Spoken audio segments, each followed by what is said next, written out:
현재 국군 통수권자가 누구입니까? 예, 현재는 대통령입니다. 현재 윤석열은 비상계엄을 선포할 수 있습니까? 없습니까? 법상 있습니까? 없습니까? 법상 비상계엄을 선포할 수는 있을 것 같습니다. 현재 윤석열은 전쟁 선포를 할 수 있습니까? 없습니까? 현재 상태에서는 없습니다. 네? 없습니다. 현재 국군 통수권은 누가 갖고 있습니까? 국군 통수권은 현재는 대통령이 헌법적으로 가지고 있습니다. 현재 윤석열이 공군 A1기를 가지고 오라 그러면 줘야 됩니까? 안 줘야 됩니까? 그 목적에 따라 다를 것 같습니다. 들어가십시오. 박성대 장관님 나오십시오.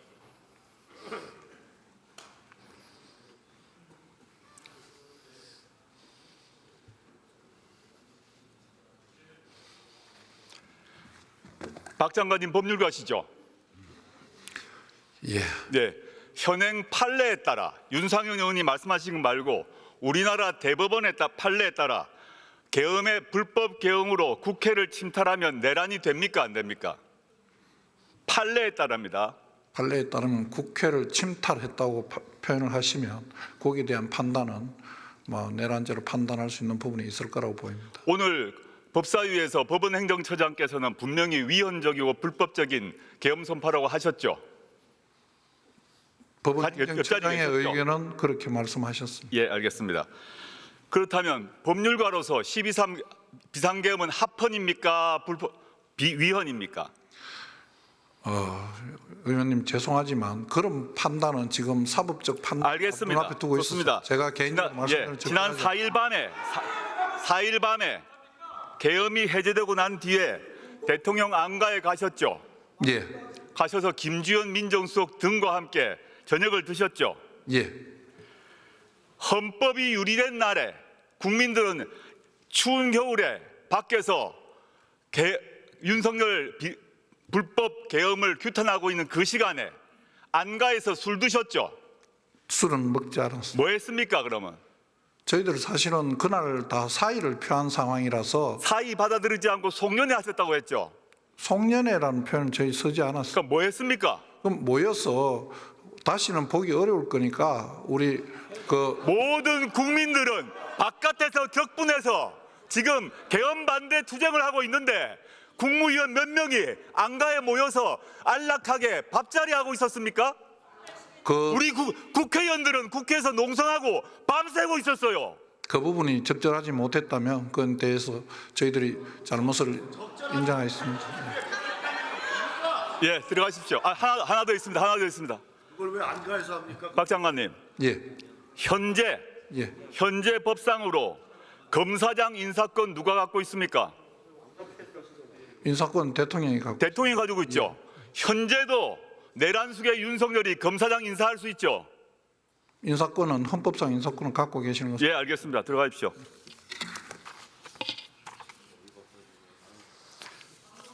최상목 부총리 나오십시오.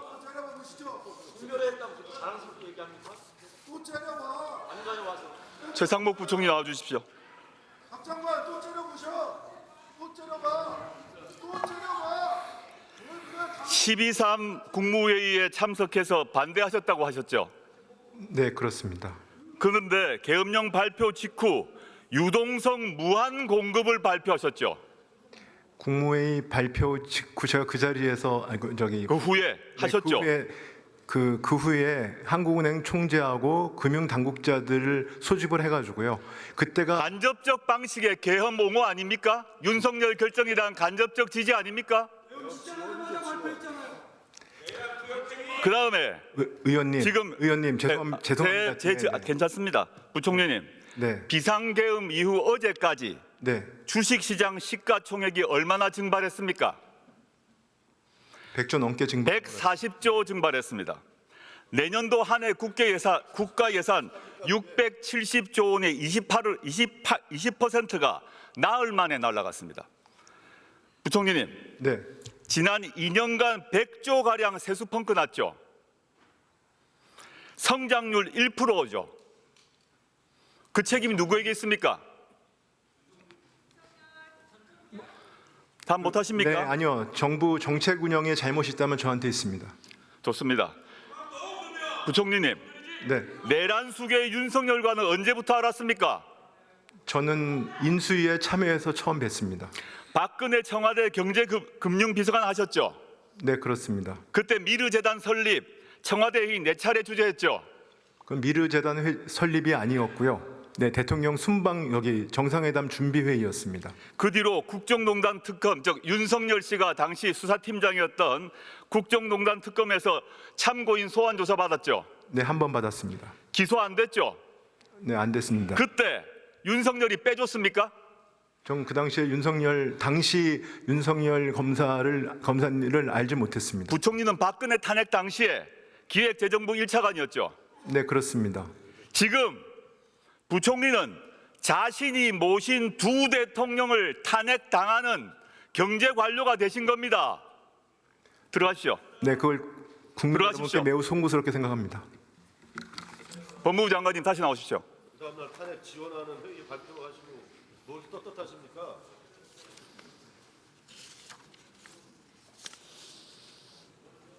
아까 질문을 하다 뺐기 때문에 죄송합니다. 자,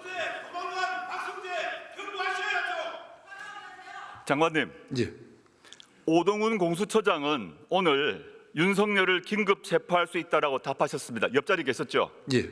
동의하십니까? 그 부분은 수사기관에서 긴급 체포 법률가로서 예. 묻습니다. 긴급 체포 요건에 맞는지를 검토해서 수사기관에서 처리할 일이라고 생각합니다. 전직 고위 검사로서 능력 있는 수사 검사로서 긴급 체포라는 형소법의 기본 요건에 대해서 동의 못 하십니까? 충족이 안 됐습니까? 그 부분은 제가 할 일이 아닙니다. 만약에 대통령실과 경호처에서 향후 공수처, 국수본 또는 검찰 등에서 체포영장 또는 영장 없는 긴급 체포를 진행하는데 저항한다면 어떻게 하겠습니까? 정당한 공무집행에 대해서 저항하는 것은 또 다른 문제가 될 것이다. 저항하면 공무집행 방해가 되죠. 저는 그렇게 생각합니다. 법적으로 그러하죠. 예. 좋습니다. 그다음 곧 퇴임하실 건데 퇴직하시고 난 뒤에 예.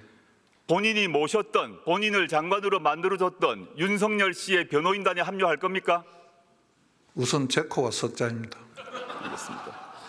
지난번 방첩사령관이 선관위에 투입할 때, 선관위 군대 투입할 때 군법무관들, 젊은 군법무관들한테 자문을 했습니다. 그 젊은 군법무관들은 모두 위헌이라고 펄쩍 뛰며 방첩사령관을 결사적으로 막았습니다. 이에 대해서 어떻게 생각하십니까?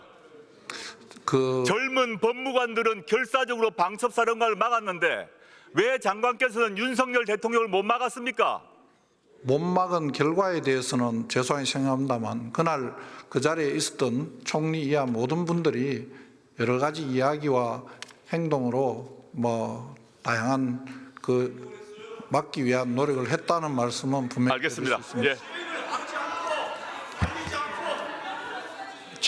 총리님 앞으로 나와주세요.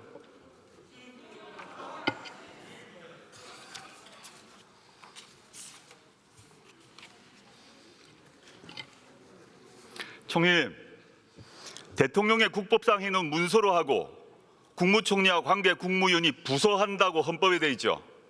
그렇습니다. 지금까지 그렇게 해오셨죠.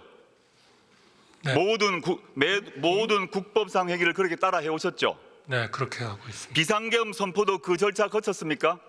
전혀 본 적도 없습니다. 안 거치셨죠. 네, 그렇습니다. 총리와 국무위원회 부서 안 하셨다고 지금 하셨습니다. 네, 안 했습니다. 그러면 여기서 다른 국무위원들 중에서 그 국법상 대통령의 계엄 행위에 부서 한 분 있으면 손들거나 일어나 주세요. 분명히 없을 겁니다. 총리와 국무위원이 부서 안 했다고 지금 하셨습니다. 제가 안 했습니다. 네. 다른 국무위원들 중에서 딴 하신 분 있으면 국무위원들도 손들어 주세요. 없습니다. 제가 오해할 수 있기 때문에. 네, 온라인, 오프라인으로 어느 경우든 부서 안 하셨습니까? 없습니다. 그 다음에 계엄 해제 국무회의 이후 내란 수계 윤석열과 몇 번 만났습니까? 12월 4일 날 만나셨죠. 정확히 지금 좀 기억하기는 어렵습니다. 중요한 논의를 한 적이 별로 없었기 때문에. 12월 4일 날 만나셨죠. 12월 4일 날은 네, 만나셨죠. 무슨 얘기 하셨어요?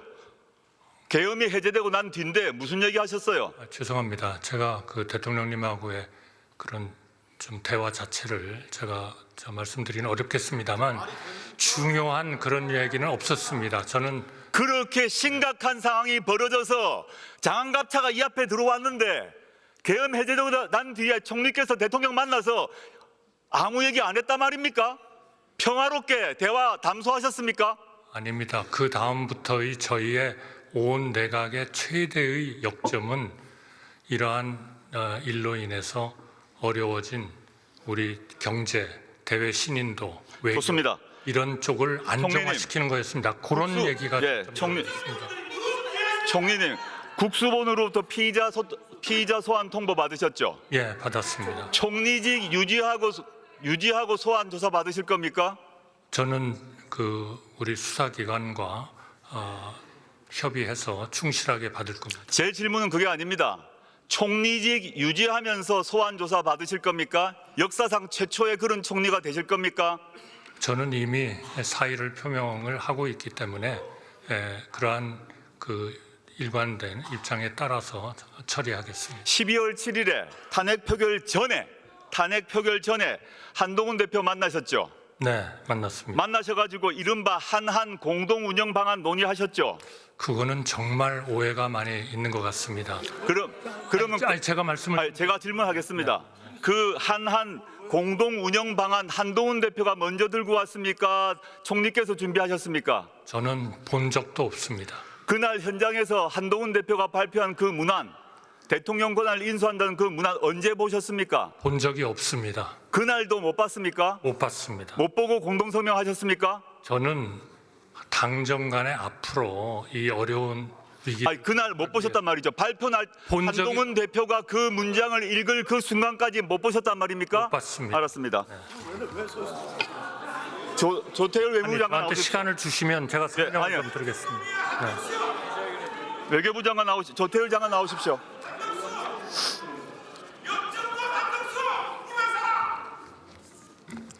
네, 조 장관님.